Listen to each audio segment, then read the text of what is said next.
So it's been a little while since I put up a video. Been a while since I made a video. If y'all follow me on Instagram, you might have seen the last picture of the fish room. The picture with all the tanks drained. Now they're all tore down, gone. Got rid of pretty much all the fish. I seriously thought about getting rid of everything, being done with fish, being done with YouTube, just stopping it all. Been going through some life-changing events here. Won't go into all the details, but basically got introduced to family court. Got found out that I was moving real abruptly, and had to find somewhere to go. And didn't know if I was going to find somewhere in time. Two, if I did find somewhere, if I would be allowed to have fish. And odds are they wouldn't let me have over 30 tanks with all those fish and everything. So I had to act quickly to find new homes, get the tanks moved on, and all that. Luckily, this place here, landlord said I could have a fish tank. I just gotta watch to not get water everywhere. And so out of all of the fish, which do you pick to keep? What would you pick to keep out of all of your fish? It's a little tough choice, and I'm glad that I didn't just give up on the whole hobby. You know, while everything was going on, I didn't get to spend the time that I needed to with the fish, taking care of them. So I had like some egg outbreaks and that type of stuff, and lost some fish. But sometimes some other things are more important. And fish are a good pastime. It helps to take stress off and take your mind off things also. And not giving up on YouTube, because the fish fam has been there. YouTube and the fish hobby has been there for me when the times are good and when the times are bad. I mean, you all were there whenever I had accomplishments of breeding fish for the first time that I hadn't bred before, or picking up new fish and learning about new species and expanding the fishery and that type of stuff. And I'm not real public about everything going on in my life. I'm kind of keep stuff to myself. But some of y'all that have been around a while, I didn't give it all the details, but I cut back on a lot of my videos and stuff because of some medical conditions with one of my daughters.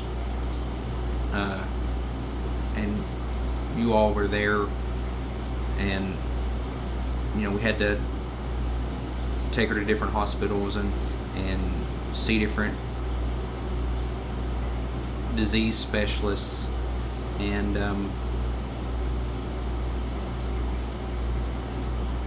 it gets scary sometimes when your kids are potentially very, very sick. But there's been other things going on that I didn't let on about and stuff in my personal life, and I could always turn to people in the fish fam, and I thank you all for that. And I decided, as long as I could keep a tank,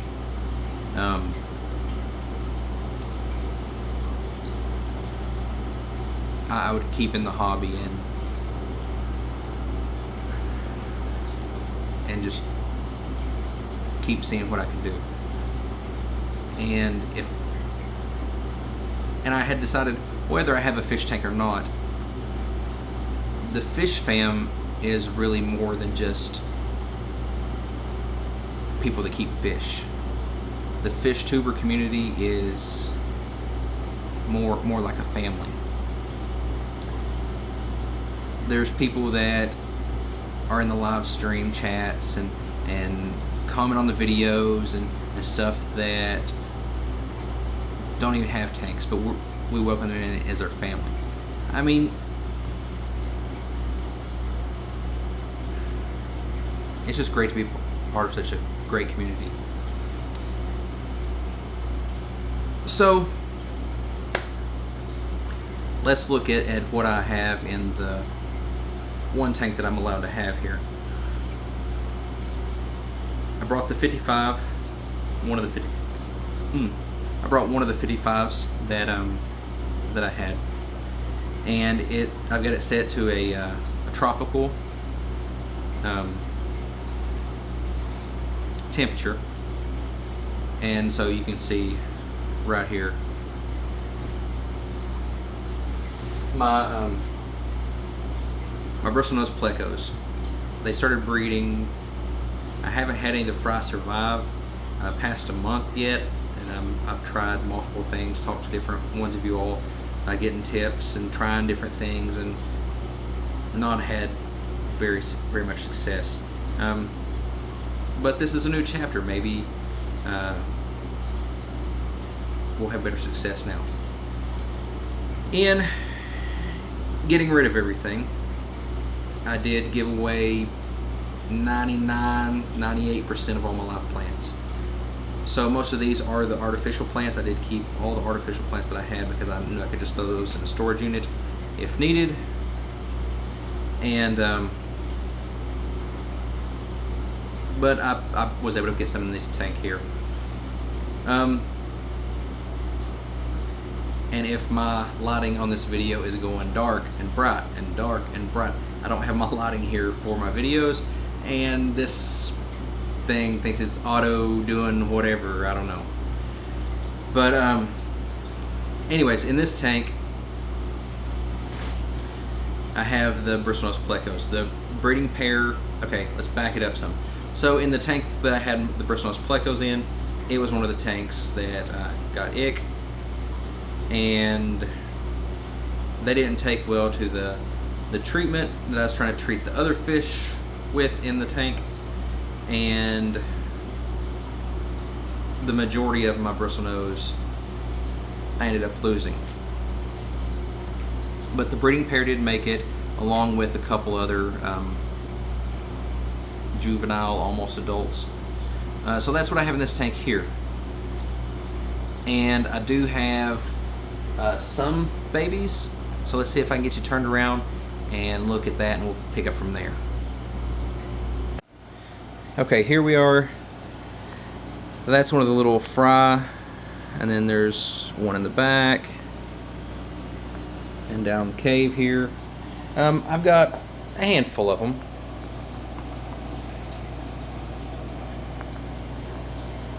The live plants that I did get to keep, I got an Amazon sword tucked in there, some Java moss just kind of tucked in here and there,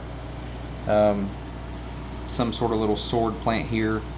When I bought it, I thought it was a crypt, but found out it wasn't. Got some Java fern, and I can't remember what this one is. Some sort of rotella, I think. More Java fern, and I can't remember what that one is. I'll remember after I quit recording the video, I'm sure. But the rest of the plants, they're all artificial. There is the female breeder of the bristlenose, so the mama. The dad's up in one of the caves, I'm sure. And I'm running 2 of these sponge filters, and I was able to just bring the sponge filter from their previous tank, put in this tank to get it going. I've got this hang on the back here, this Penguin 350 bow wheel. I'm probably going to get rid of it. I like the idea of having a hang on the back on it, but I think there's something wrong with the impeller because it keeps stopping, and I don't like that. So I want a filter that I can rely on. Oh, I got some hornwort in there too. Forgot about that. And of course the duckweed. Switch houses and still have duckweed. I believe, yes, let's see, where is it? There's my finger. Some Malaysian trumpet snails made the move. I think some ram's horns made the move. And my breeding pair of mystery snails made the move. And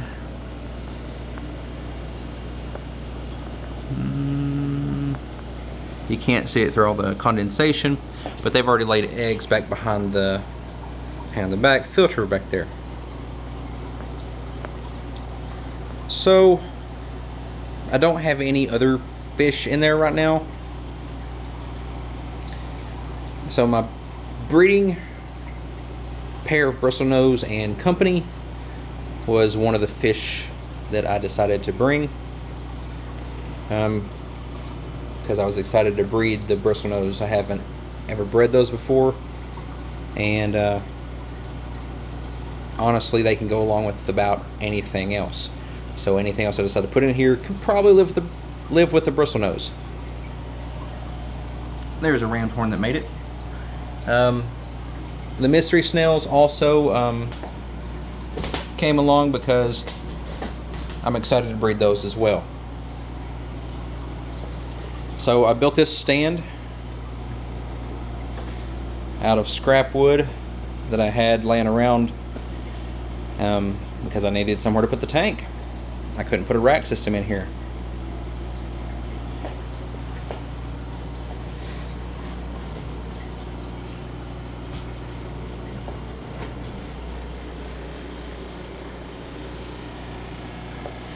And then down under here, I'm probably going to put a shelf to hang that on because that's not the best way to do that. And I've got my air pump back in there. And since I can just have the one tank here, I have some accessories down here.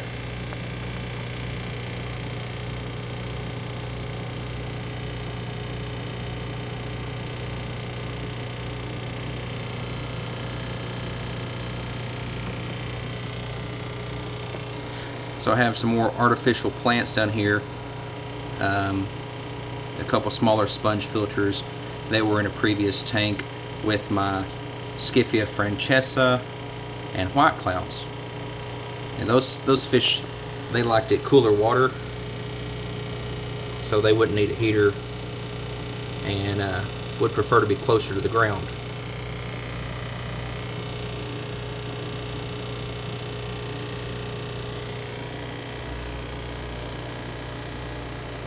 And my plan is to get, uh-oh, that's not good. My plan is to get this light working. I picked it up for $1. It needs, I think, a bulb.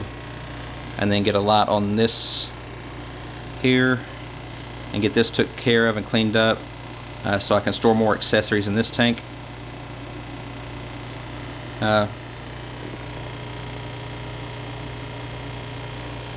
But under the cabinet there is a good place to store, you know, accessories and stuff like that. Keep them out of sight.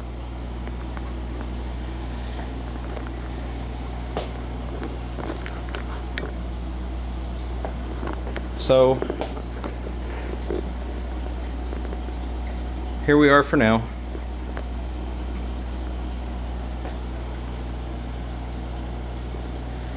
If you have tips on keeping baby bristlenose alive, I know I'm going against some of the tips now because they're in a 55, but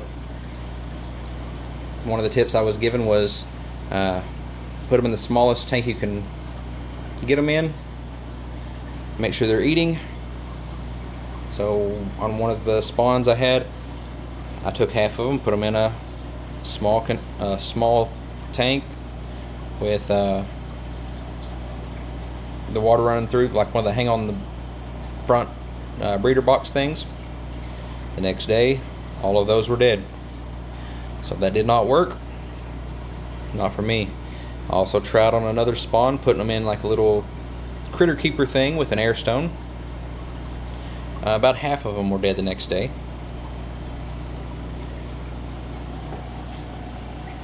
I've tried removing the parents, leaving the parents in. I've tried leaving the lights on, leaving the lights off, different things.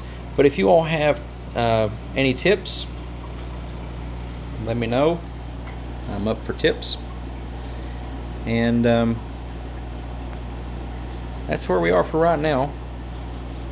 Just the one tank and a few accessories. And I might find some places to store some other accessories around here. But for right now, that's where we're standing. I just thought I needed to drop a video to let y'all know I'm still around. I plan on using some of my new free time that I have, spending some of that time making videos and working on projects with this. So hopefully you will see more content from me, something to keep me busy. And I got some plans, do some changes for the channel and stuff. But yeah, if you have tips for, I'm getting distracted, I'm all over the place. If you have tips for breeding bristlenose or the mystery snails, just leave them in the comments. And if you had to pick, let's say 3 species of fish, that would be the only 3 that you would be allowed to keep, which 3 would you pick? I would probably go with the bristlenose, just because they can go with about anything. And if I was to be able to pick 2 more species that I previously had, my first pick would be the Skiffia francesa, because they are extinct in the wild, and I was working to try to breed those. They're on the CARES list, and then I would have to have another species that would go with them. So another CARES species that's cool water that I had was the white clouds. So if I could have kept those, I would have kept those, along with the bristlenose here. But I think a tropical tank up here will give me more options for species that I can put in it. Got quite a gathering of little baby plecos. I sure hope they make it. That would be so nice. So yeah, if you aren't subscribed, hit the subscribe button. My goal for this year was to get to 750. Not sure that I'm going to do it. Everything going on this year has been a train wreck of a year in about every way you can think of it. But we're chugging right along. And so if you haven't subscribed, hit the subscription button. Give me a thumbs up, thumbs down, comment, all that good stuff. And we'll see you next time.